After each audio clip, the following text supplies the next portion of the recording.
So what does a beta sorority mean? Well, that means you set up a tank with all female betas. Seems simple, right? Now, the typical, we all know, rule is you can only keep one beta in a tank or they will, fight each other and one will unfortunately disappear. And yes, that is the rule when it comes to males, but people started testing it with females and found that under the right conditions, you can actually keep a group of them together in a tank and they won't murder each other. Now, that being said, these can be very hit or miss, so they are by no means a beginner level tank. In fact, I would classify them not even as a moderate level tank. These should really only be attempted by people that have A, done a bunch of research into them, B, have been keeping fish for more than a few years, C, people who have dealt with and know how to handle aggressive tendencies in fish, and D, people that have the ability to think on their feet and have the funds and space available for extra tanks in case a sorority does not naturally balance itself out. So these are more geared towards people that have been in the hobby for a longer amount of time and have general knowledge on all things fish keeping. So for these, the smallest size tank should even attempt to do these in is a 20 gallon. Anything smaller, there won't be enough space for these fish. You'll want to keep a group of 5 to 7 girls. You're going to want to make sure you have plenty of hiding spaces in the form of decor, rock work, driftwood, things of that nature. You're also going to want to be able to make sure you have a large number of plants in your tank for the same reason of hiding spots, fake or real. Knowing me, I'm going to say real plants over fake plants for these guys. And you're going to kind of want to treat your sorority like an African cyclo tank and give the fish plenty of places to hide and break that line of sight with each other to curb their natural aggressive tendencies. Now, female betas, of course, have a slightly less aggressive tendency than the males, but they still do have some in them.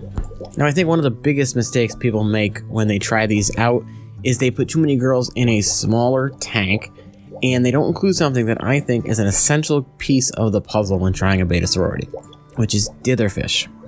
Now, ditherfish are one of the biggest things that I think can make or break a sorority and help you to keep one successfully.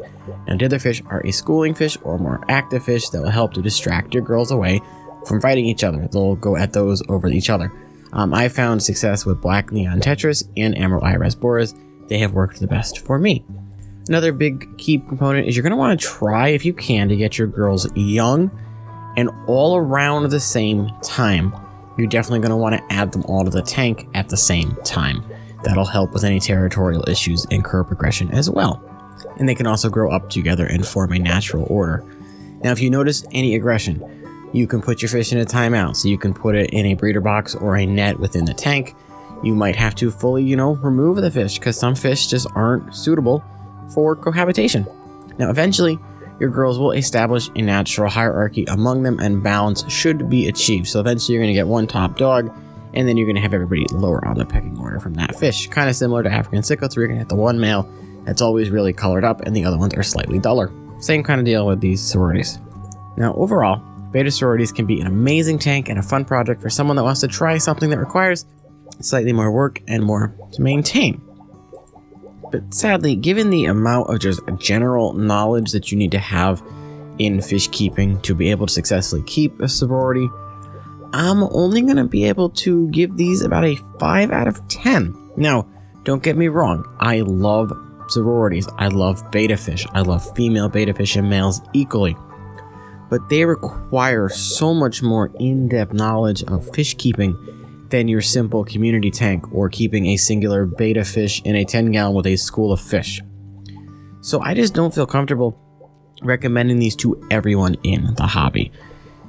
So that's why they get the slightly lower score. If it was just based off of beauty and fish, they would get a 10 out of 10, but I'm basing it off of everything here, all the factors.